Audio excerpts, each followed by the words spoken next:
Hiya, friends. Prepared Suburbanite back with you. Well, the other night, my wife and I were kind of reminiscing about the old times, um, things that we remember from our childhood. And I thought, that'd be an interesting kind of a video for all my viewers to listen to some of the stories and some of the remembrances that I've got from my hometown and my upbringing in upstate New York, a little town called Elmira.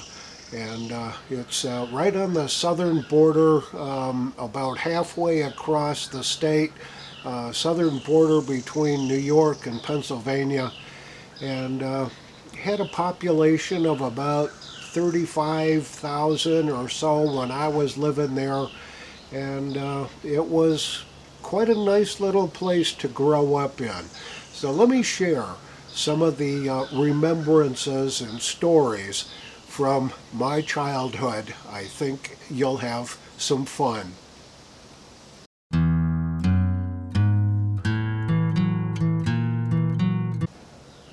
So I made a little list of some of the things so I don't forget anything. But some of my earliest remembrances were of a horse-drawn milk delivery vehicle, a wagon that was drawn by this big old draft horse. I believe the dairy's name was Schornsteimer's or Schornheimer's Dairy, and they had this old draft horse that used to drag the wagon behind it full of milk and all that, and he would make his rounds around the neighborhood, drop off milk bottles in those little tin boxes that people would leave on their front steps. And I can remember him pulling up in front of the house and delivering the milk. The old man would hop off the wagon, and the horse knew exactly what the route was, and he'd run up to the porch and put the milk in the little tin box on the front porch, and the horse would stay there and wait for him to come back with the empties that we would put out there for him, all washed and ready to go, and the payment for the week's delivery of milk. And we usually got 4 quarts of milk in glass bottles. So that was kind of one of the very early things. That was probably in 1955, 56, 57, in that time frame there. Excuse me.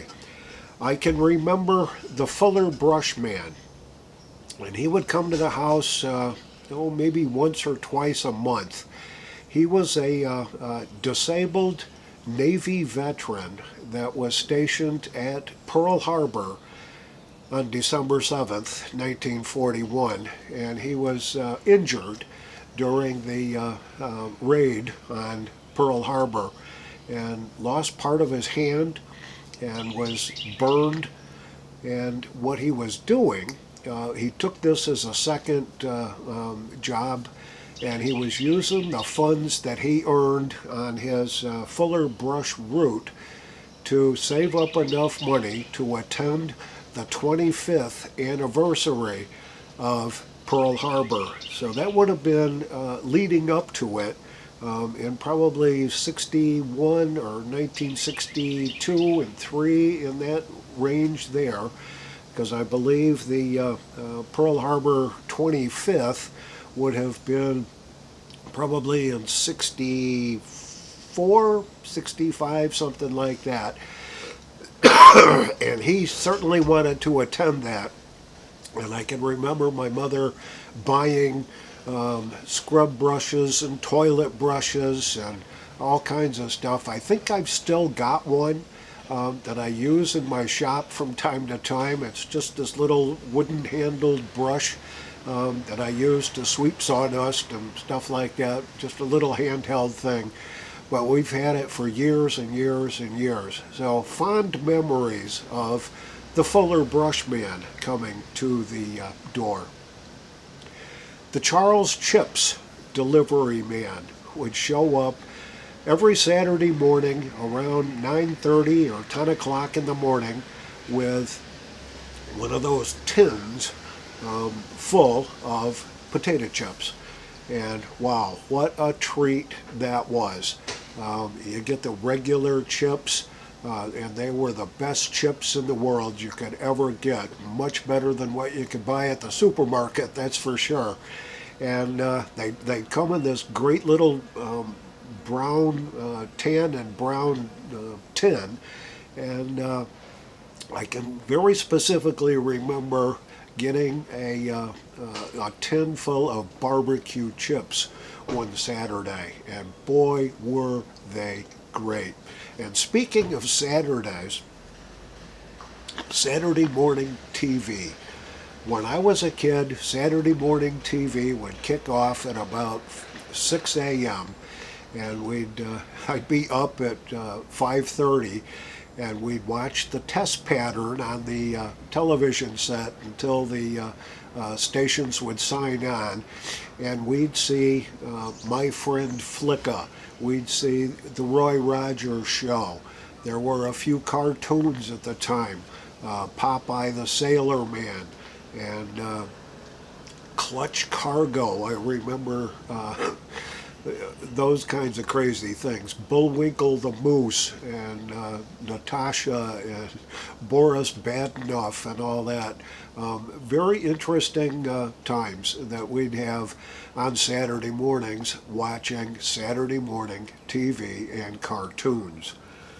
The other visitor to our house that I can recollect as a kid was the Rag Man.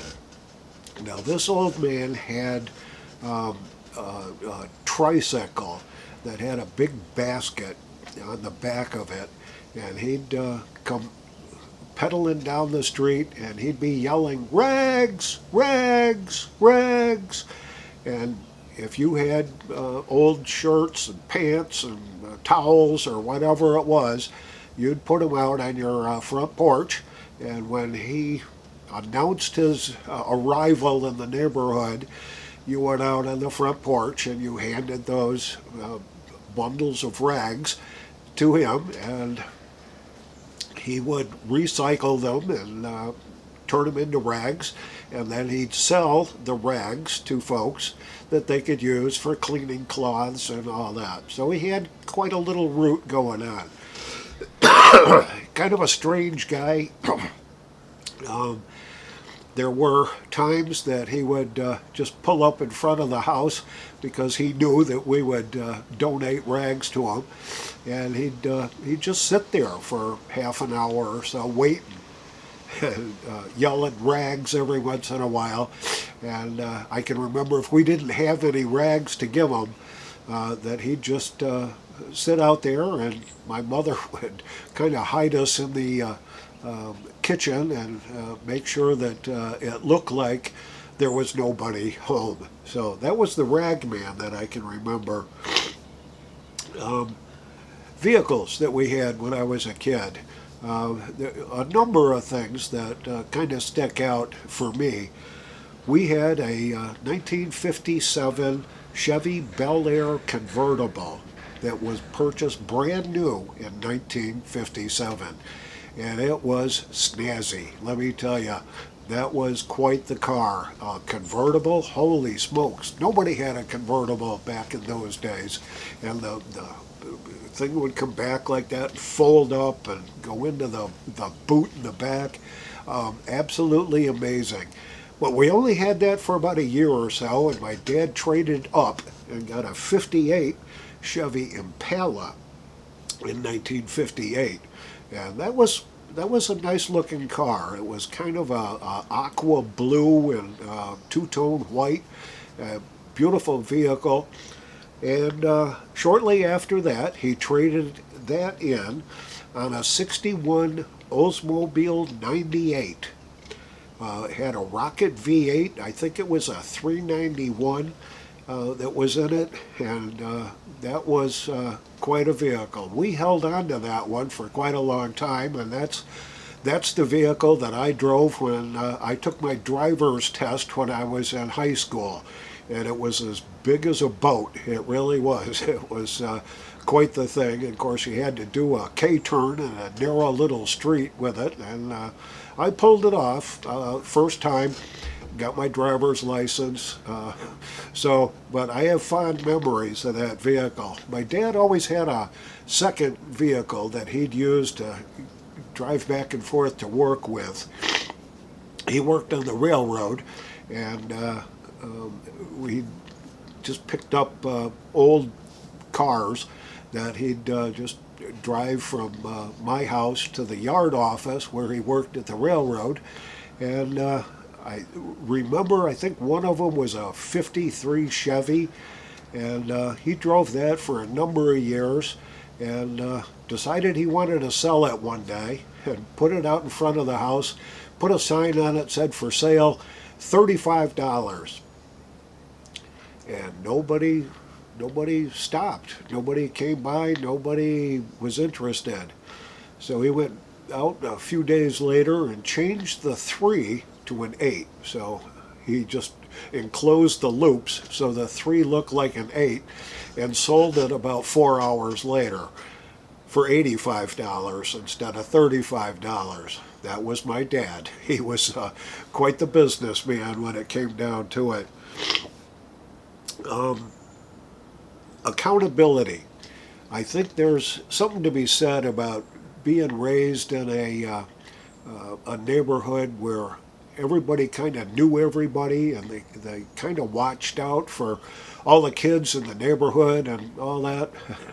I can remember as a real young kid, I was probably 6 or 7 years old, and we found a rhubarb patch in a neighbor's side yard, and pulled up a stalk of rhubarb and bite into it, and oh, it was wonderful. It was tasty, sweet, and all that, and we just kind of gorged ourselves, a bunch of neighborhood kids, on this lady's rhubarb. And when I went home that day, my dad was standing in the doorway waiting for me to come home, and he said, "What were you doing in whatever her name was, in her yard, ruining her rhubarbs?" And I said, "Holy smokes." Well, she knew who I was. She knew where I lived. She knew who my dad was. She called and said, "Your kids are eating all my rhubarb," and I didn't appreciate it. And so I had to go volunteer myself to mow her lawn for about 3 months that year to pay back for the rhubarb. And that was kind of the first test of accountability there. The second one that I can remember was my friend Don and I had a project due at school. And I think we were probably in the 5th grade or thereabouts, and a project, and neither one of us had it ready when it was due. So we decided we were going to skip school that day. And it was a nice day, and we took off a walk-in and walked all the way from the south side all the way to the north side, crossed the river, and got to be about lunchtime. And Don said, "Hey, my aunt lives right up the street there. Let's stop in and say hi to her. Maybe we can get a free lunch." So, okay, that's great. So knocked on the door, and she said, "Oh, hi, what's your name?" and all that. So I introduced myself, and she said, "Well, come on in. You guys want some lunch?" So she made us a couple of sandwiches and a bottle of pop, which is what we called it back then. And about a week later, my dad came to me and said, "Do you know Mrs. So-and-so?" I said, "Oh, I think I met her. I think she's Don's aunt or something." "Well, she is not only his aunt, but she's my cousin." And she wanted to just say hi. It was nice to meet you and all that, and there you go. So I couldn't get away with anything when I was a kid. It didn't matter. My dad seemed to know everybody, and everybody seemed to know my dad. So I couldn't get away with nothing. That's part of the lessons in life that we learn in our upbringing. Oh, yes, I do remember that the street lights were very important. And when those street lights came on in the evening or at night, that was the signal to come home. And when those street lights came on, if you weren't home in 10 minutes, that was it. You got grounded. So the street lights, yeah, I certainly remember that, and that was part of the upbringing and accountability factors that we had when I was a kid. The neighborhood that I lived in, about 3 blocks south of my house, there was a corner where two streets just kind of crisscrossed, and on that corner there were 45 kids my age, probably from age 2 or 3 up to maybe 13 or 14. And it didn't matter what time of the day, which day of the week, Saturdays, Sundays, Tuesdays, whatever, that there was always enough kids around where you could get together and have a baseball game or a football game or whatever that you wanted to do. One family had 15 kids. The family right across the street had 13.